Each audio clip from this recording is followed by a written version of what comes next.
message. Séance de clôture et donc pour commencer la lecture de la résolution générale de ce 107e congrès par André Léniel, le premier vice-président délégué de l'AMF.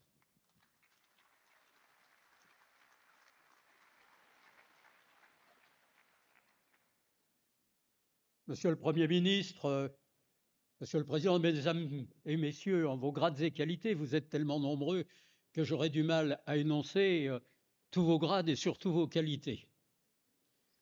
Avant de vous lire la résolution, je voudrais simplement avoir une pensée pour tous les élus présents ici aujourd'hui et dont c'est le dernier congrès.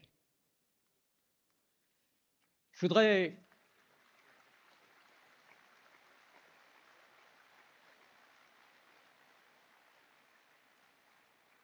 leur dire simplement, en mon nom personnel, je n'ai pas la prétention de parler au nom de tout le monde, mais enfin, merci. Vous avez décidé de raccrocher. Mais un jour, mère toujours. Je suis convaincu que dans les temps nouveaux que vous avez choisis, qui s'ouvrent à vous, vous resterez une force morale qui continuera à nous appuyer, qui continuera à nous aider, qui continuera à nous inspirer. Alors très simplement, c'est ces mots qui me viennent du cœur, que je voulais prononcer avant d'être dans la lecture plus protocolaire, plus précise.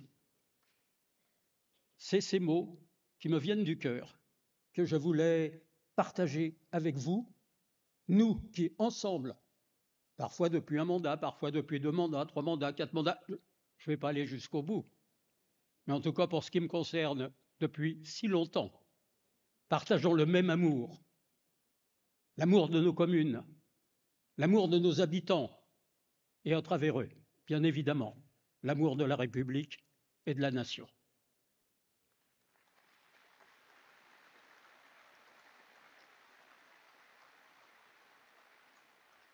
Vous allez vite constater que je suis meilleur dans l'improvisation que dans la lecture.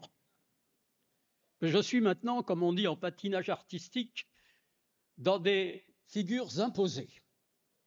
Et donc, j'ai l'honneur, au nom du bureau unanime de l'Association des maires de France, de vous donner connaissance de la résolution du 107e congrès de l'AMF. Nous, maires et présidents d'intercommunalités venus de métropole et d'outre-mer, représentant la France dans sa diversité, avons une nouvelle fois démontré, lors de ce congrès, la puissance de notre engagement, la force de notre unité et de notre action. Nous avons cette année dépassé le record de fréquentation, prouvant s'il en était besoin que l'AMF n'est pas une association comme les autres, mais bien un pilier incontournable de notre édifice républicain.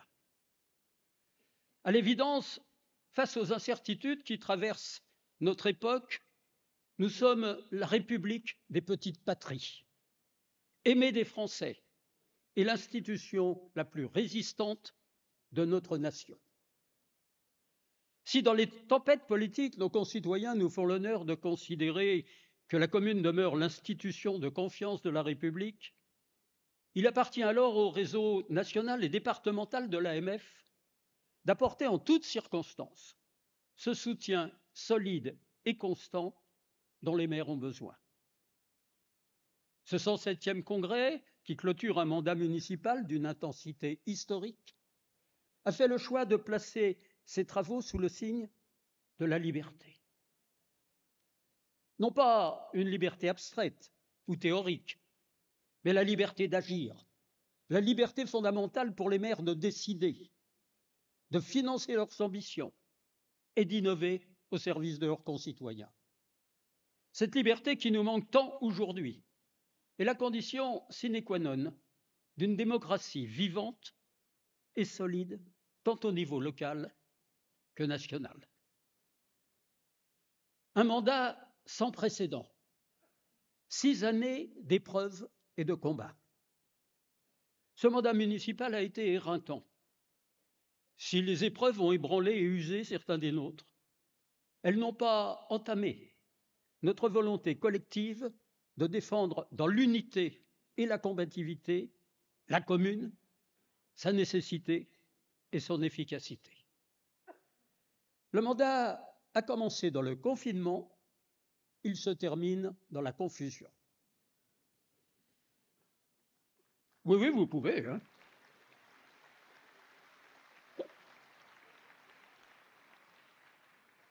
6 années auront suffi à concentrer presque toutes les crises possibles. Sanitaires, sociales, environnementales, économiques, géopolitiques, et celles qu'elles ont engendrées, politiques, institutionnelles, démocratiques.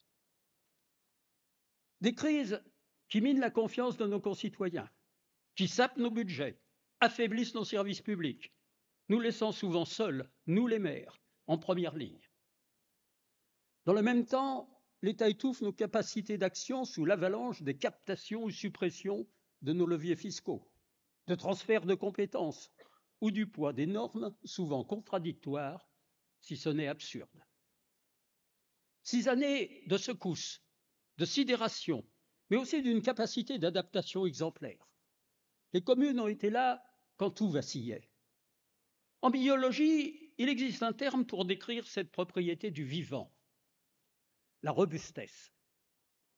La robustesse, c'est la capacité à maintenir un système stable à court terme et viable à long terme, malgré les fluctuations. Nous l'avons montré et démontré. Nos concitoyens le confirment clairement, les communes sont robustes. Pendant la crise sanitaire, là où l'État était défaillant, les maires ont fait la preuve que leur action était indispensable. Ils ont organisé la distribution des masques, coordonné la vaccination, veillé sur les plus fragiles et maintenu la continuité du service public. Leur connaissance du terrain, leur capacité à agir vite et à mobiliser les solidarités locales ont fait la différence. La proximité n'a pas été qu'un simple atout, elle a été la condition même de l'efficacité publique. C'est le sens du droit constitutionnel à la santé, garantissant aux citoyens l'accès aux soins et la protection de leur bien-être, un droit que les communes contribuent à mettre en œuvre sur le terrain. Puis ce fut l'agression russe contre l'Ukraine, qui a projeté ses ondes de choc jusqu'au budget de nos communes. Chargées d'assurer l'éclairage des rues, le chauffage des écoles, des crèches, des gymnases, des salles des fêtes, nos collectivités se sont vues imposer un étranglement financier injuste. Certains ont même eu la facilité de nous reprocher la hausse de nos dépenses, feignant d'oublier que nos budgets ne pouvaient être insensibles à la poussée inflationniste qui frappait nos économies. Une réalité implacable qui a sapé nos projets, étouffé nos investissements et mis à l'épreuve, jour après jour, notre détermination à préserver nos indispensables services publics. Des dispositifs de soutien temporaire ont bien été mis en œuvre. Mais il nous est finalement revenu d'assumer seuls les charges dans la durée. Ces événements géopolitiques et sanitaires ont aggravé la crise économique. Le mandat que nous venons de traverser a vu notre économie se gripper durablement. La dette publique s'envole au point de menacer notre souveraineté. La réindustrialisation peine à s'amorcer tant elle pâtit d'injonctions contradictoires. Les dynamiques de création d'entreprises ou d'emplois ne sont pas bonnes. Si l'on ajoute à ce tableau le risque majeur du ralentissement de l'investissement local, alors tous les ingrédients de la récession sont réunis. Face à ces difficultés, l'énergie du pays vacille, nos territoires s'affaiblissent, la France s'étiole. Nous, maires et présidents d'intercommunalités, ne nous résignerons jamais à être les spectateurs passifs du déclassement économique de notre pays. Nos communes auraient vocation à être les leviers de la relance, si les moyens leur sont donnés de remettre le pays sur le chemin de la prospérité. Ces 6 années ont aussi mis à rude épreuve les maires de France sur le front de la montée des tensions sociales. Ce mandat fut malheureusement celui de l'augmentation des violences contre les élus, qui n'est autre que la partie émergée de l'iceberg des fractures qui sous-tendent notre société tout entière. Nous, maires, avons tenu bon lorsque les violences urbaines de l'été 2023 ont visé les mairies et même les écoles, quand ce n'était pas nous-mêmes qui étions pris pour cible. Ces tensions traversent désormais tout le pays et l'AMF tient une nouvelle fois à rendre hommage à tous les élus qui se sont retrouvés aux prises avec des violences inouïes, comme de façon exacerbée en Nouvelle-Calédonie. Nous sommes les véritables sismographes révélant les secousses du corps social. Depuis longtemps, nous avons senti gronder une impatience collective, une fracture civique toujours vive. Le malaise mis au jour par les Gilets jaunes ne s'apaisera pas tant que les cahiers de doléances ouverts dans nos mairies resteront sans véritable réponse.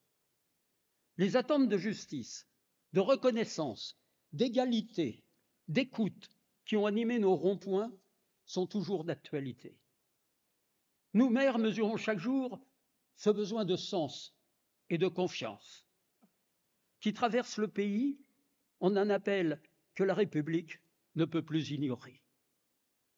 Nous sommes celles et ceux qui entendent la rumeur du pays avant qu'elle ne devienne un cri.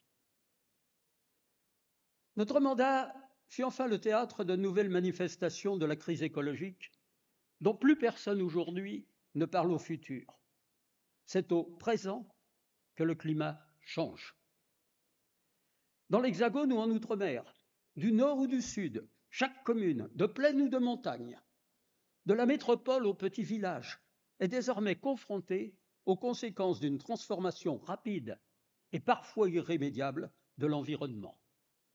Au cours de ces 6 ans, nous avons vu être remise en cause l'évidence d'avoir partout de l'eau potable au robinet, tant le nombre de communes confrontées à la sécheresse ou aux pollutions n'a cessé de croître. Nous avons vu se multiplier les événements climatiques exceptionnels, méga-feux dans le sud-ouest, inondations aux 4 coins du pays et tempêtes meurtrières dans l'effroyable cyclone Chido qui a frappé Mayotte. Tous ces épisodes ont été dramatiques dans leur impact à court et long terme. Mais quand la catastrophe éclate, une vérité demeure. Le maire est à la fois le premier rempart et le dernier refuge. Toutes ces crises ont été des épreuves, mais elles ont aussi été une révélation forte pour l'ensemble des Françaises et des Français. La commune incarne dans les difficultés la stabilité, la solidité, l'efficacité. Alors, plus que jamais, la commune, heureusement. Dans ce même temps où se confirmait cette évidence, notre pays est apparu paralysé par un blocage politique et institutionnel inédit. L'exécutif n'a plus les moyens d'exécuter les orientations d'un Parlement qui ne sait plus parlementer. L'État semble de plus en plus condamné à l'impuissance. Impuissance à agir sur le réel, impuissance à changer le cours du monde comme les trajectoires individuelles. La promesse originelle du politique de choisir sa destinée par-delà les déterminismes de naissance s'est essoufflée. Il ne faut pas chercher plus loin les causes du rejet massif des élus qu'expriment nos concitoyens, à l'exception notable des maires qui sont les seuls à surnager dans cet océan de défiance. Dans un pays où le citoyen ne croit plus guère aux promesses, il croit encore à la main tendue de celles et ceux qu'ils ont élus à la mairie. Pour une action publique renouvelée, nous sommes aujourd'hui les dépositaires de la confiance. Devenons demain les partenaires de l'excellence. Certes, les communes sont les derniers pôles de proximité, de stabilité, de confiance. Certes, les maires ont su traverser les crises grâce à la connaissance de leur territoire et leur incroyable capacité d'adaptation. Certes, l'engouement pour le mandat municipal ne faiblit pas et des centaines de milliers de Françaises et de Français sont motivés pour s'engager au service de leur commune, au service de l'intérêt général. Cet élan de citoyenneté et d'enthousiasme pour la commune est indéniable. Mais nous mettons en garde solennellement les gouvernants d'aujourd'hui et ceux qui aspirent à les remplacer demain quant à une conclusion trop rapide. Notre résistance aux épreuves ne doit pas être perçue comme une invitation à ne rien changer. Au contraire, les maires sont les premiers témoins des fissures de notre modèle républicain et bien souvent ils sont seuls pour colmater les brèches. Est-ce que la cité va craquer ? Nous ne voulons plus être réduits à un rôle de gestionnaire de l'urgence et de sous-traitants maltraités de l'État. Nous n'acceptons plus que l'État nous entraîne dans son naufrage. La loi de finances pour 2026 en est l'illustration éclatante. Avant tout autre débat ou projet, les finances des collectivités locales et particulièrement du bloc communal doivent être préservées. La parole de l'État doit être enfin tenue sous peine que la confiance ne soit plus qu'une pièce de musée. Cela signifie suppression du DILICO, qui ne devait être instauré que pour 1 an et qui serait finalement reconduit, doublé et aggravé. Suppression de la réduction de la compensation des impôts économiques supprimés qu'on nous garantissait pourtant à l'euro près. Suppression des modifications du fonds de compensation de la TVA. Suppression des coupes dans la mission Outre-mer. Suppression du gel de la DGF. Suppression de l'augmentation des cotisations CNRACL, mise en œuvre des mesures de redressement qui sont nécessaires pour financer cette caisse. Suppression de nombreuses baisses de crédits dédiés au territoire. Aujourd'hui, l'impact de ces prélèvements supplémentaires de l'État, comme autant de baisses de moyens pour les collectivités, représente pour 2026 près de 8 milliards. S'y ajouterait la baisse proposée par la Commission européenne des fonds de la politique de cohésion, refusés par l'ensemble des collectivités et estimés à 2,7 milliards d'euros sur 7 ans. Ces ponctions, qui n'améliorent en rien les comptes publics, auront un impact immédiat sur la vie de nos concitoyens et portent en elles la récession de la France. Si ce projet de budget est exceptionnel par son ampleur, il ne l'est malheureusement pas par la logique qui a présidé à son élaboration. Il s'inscrit dans une longue série de lois de finances qui, depuis des années, fait fondre notre autonomie financière et donc nos moyens d'agir. Pour rompre avec cette spirale mortifère, il faut un projet pour nos collectivités et pour la France. Ce projet, il tient en un mot, liberté. Cet horizon a une méthode, la décentralisation. Le général de Gaulle affirmait le 24 mars 1968, et je le cite, « L'évolution générale porte notre pays vers un équilibre nouveau. L'effort multiséculaire de centralisation, qui lui fut longtemps nécessaire pour réaliser et maintenir son unité malgré les divergences des provinces qui lui étaient successivement rattachées, ne s'impose plus désormais. Au contraire, ce sont les activités locales qui apparaissent comme les ressorts de sa puissance économique de demain. » C'était en 1968. En 1982, François Mitterrand renforçait ce constat en déclarant « La France a eu besoin d'un pouvoir fort et centralisé pour se faire. Elle a aujourd'hui besoin d'un pouvoir décentralisé pour ne pas se défaire. » Nous en sommes revenus là. La décentralisation ne saurait se réduire à un simple ajustement administratif ou à une redistribution comptable des compétences. Elle est avant tout un choix de société, un acte fondateur de confiance dans la capacité des collectivités à se gouverner elles-mêmes. Elle fait naître un souffle d'espérance dans les mairies, les départements et les régions, une promesse de liberté faite au quotidien. Mais aujourd'hui, la décentralisation a reculé sous les coups de boutoir de la recentralisation financière et de dépenses contraintes, loin des ambitions fondatrices. L'élan de décentralisation s'est embourbé dans les sables d'une technocratie tatillonne et d'un État impotent. Alors que la défiance envers les institutions nationales atteint des sommets et que les fractures territoriales se creusent, il est urgent de retrouver cette ambition première pour la mettre au service d'une décentralisation conforme à son temps, celui de la proximité entre les citoyens et les décisions qui concernent leur vie quotidienne. Pourtant, le constat est là, implacable. L'État s'emploie avec constance à réduire les libertés locales, à transformer les collectivités en rouages dociles d'un pouvoir central méfiant envers toute autonomie.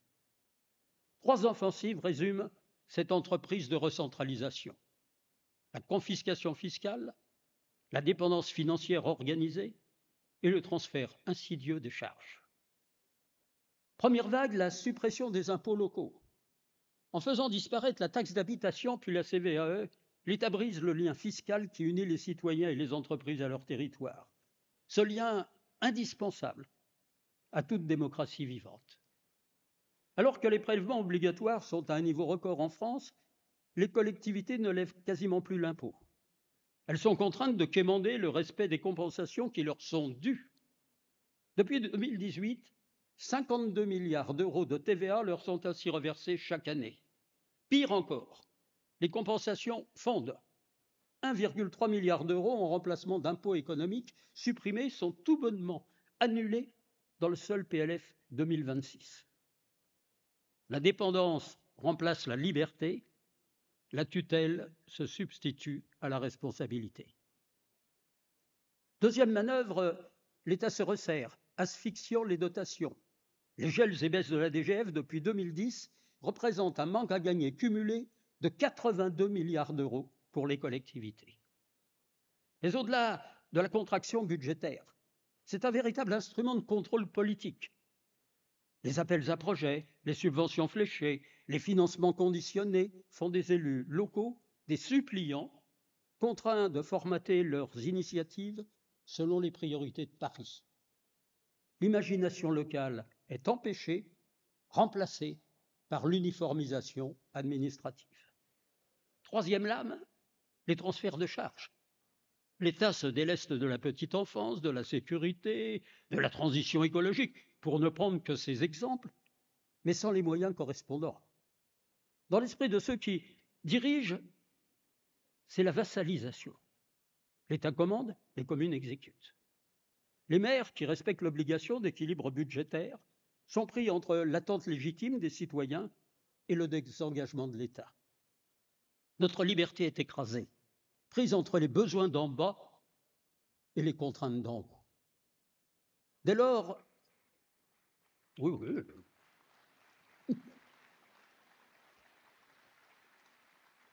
merci de me laisser reprendre ma salive. Dès lors, l'intention exprimée par Monsieur le Premier ministre de vouloir relancer la décentralisation est bien entendu accueillie positivement. D'autant plus que les circonstances politiques rendent aléatoire l'aboutissement parlementaire d'une telle démarche. Nous avons besoin d'un véritable changement. Si cette annonce n'est qu'un habillage pour faire des économies ou imposer de nouvelles contraintes budgétaires, alors qu'on ne s'y trompe pas. Ce n'est pas de décentralisation qu'il s'agit, mais de tutelle déguisée. Pourtant, quand le dialogue est sincère et les engagements tenus, des progrès sont possibles. Le statut de l'élu, les communes nouvelles ou encore l'avenir des polices municipales en sont la preuve. Ces avancées, parmi d'autres, sont une étape. La confiance peut renaître, à condition que l'État accepte de penser une réelle république décentralisée. Alors, comment faire? Comment retrouver le chemin vers les libertés locales? L'Association des maires de France formule des propositions claires à la disposition de l'exécutif. Nous avons pour les libertés locales des principes qui sont aussi des préalables. Pour que s'épanouisse la liberté, la subsidiarité. La subsidiarité n'est pas un principe juridique parmi d'autres. C'est le fondement même de la liberté locale. Elle signifie qu'une décision doit être prise au niveau le plus proche des citoyens concernés, là où elle est la mieux adaptée aux réalités du terrain. Appliquer ce principe, c'est reconnaître que ruralité et métropole n'ont pas les mêmes besoins, que les quartiers populaires des villes ne peuvent être gouvernés comme les zones pavillonnaires, que chaque territoire a sa propre histoire, ses propres défis et donc ses propres réponses. La subsidiarité, c'est l'antidote à l'uniformité stérilisante. C'est la condition pour que la politique de la ville, la transition écologique, la gestion des fonds européens ou la cohésion sociale ne soient pas des slogans creux, mais des réalités vécues. Sans elles, la décentralisation n'est qu'un leurre. Pour que s'épanouisse la liberté, le respect de la libre administration des collectivités. La libre administration des collectivités territoriales est un principe constitutionnel qui doit enfin recevoir un contenu concret. Une proposition de loi organique organisant et précisant ce qu'elle doit être offrirait une base solide pour garantir que les collectivités ne soient plus les variables d'ajustement des politiques nationales, mais des acteurs souverains de leur destin. Il s'agit de fixer dans le marbre ce que la Constitution ne fait qu'effleurer, le droit pour chaque collectivité de décider, d'innover, de s'organiser, sans tutelle ni ingérence. C'est aujourd'hui une absolue nécessité démocratique. Pour que s'épanouisse la liberté, l'autonomie financière et fiscale, bien sûr.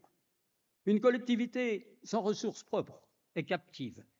L'autonomie financière, c'est la capacité à choisir ses priorités, à investir dans l'avenir, à répondre aux attentes des citoyens sans dépendre des aléas des dotations étatiques. Dans le cadre du mandat qui s'ouvrira, l'AMF continue de proposer de remplacer de la fiscalité nationale par une contribution territoriale universelle afin de retisser ainsi le lien fiscal avec le citoyen. Pour que s'épanouisse la liberté, le pouvoir réglementaire local. Le pouvoir réglementaire local, c'est la possibilité pour les maires et les présidents d'intercommunalités de traduire en actes les besoins spécifiques de leur population. Un État fort n'est pas un État uniformisateur, mais un État capable de concilier unité et diversité, cohésion et adaptation. Sans ce pouvoir, la décentralisation reste un leurre, alors qu'elle pourrait être le ciment d'une république moderne, ancrée dans ses territoires et tournée vers l'avenir. Le pouvoir réglementaire ne nécessite pas de longues et périlleuses réformes de la Constitution. Il peut être mobilisé à droit constant. Laisser le soin aux collectivités d'appliquer localement la loi, sans recours à des décrets nationaux, serait dès lors un signe de confiance de l'État, un levier de responsabilité pour les élus et un gage de concrétisation pragmatique sur le terrain pour les habitants. Pour que s'épanouisse la liberté, l'inscription de la clause de compétence générale des communes dans la Constitution. Il est temps d'inscrire dans la Constitution ce qui devrait aller de soi, la clause de compétence générale des communes qui est le pendant de la subsidiarité. C'est le moyen de reconnaître officiellement leur rôle unique, comme laboratoire de l'innovation publique, comme rempart contre les fractures territoriales, comme lieu où se noue au quotidien le lien entre les citoyens et leurs institutions. C'est le droit pour chaque commune de répondre aux attentes quotidiennes de ses habitants et faire la différence entre une vie subie et une vie choisie. C'est la capacité à innover, à expérimenter, à ajuster les politiques publiques aux réalités du terrain, sans attendre une autorisation lointaine ou un décret standardisé. Sans ce pouvoir, la décentralisation reste une promesse sans lendemain. C'est la base d'une république vivante où chaque citoyen se sent écouté, où chaque commune peut proposer une solution à taille humaine. Nous voici à la croisée des chemins. D'un côté, la répétition des mêmes recettes, les mêmes promesses non tenues, les mêmes réformes cosmétiques qui laissent intact le cœur du problème. Un État centralisateur, méfiant, sans stratégie et ayant perdu la capacité de faire, et des collectivités réduites au rôle de sous-traitants. De l'autre, la voie que nous traçons aujourd'hui, celle d'une décentralisation ambitieuse, fondée sur la confiance, la responsabilité, la proximité et la liberté. L'État lui-même a intérêt à cette décentralisation pour être plus fort, plus efficace et réactif sur ses missions. Cette voie, nous ne la proposons pas par idéalisme, mais par réalisme.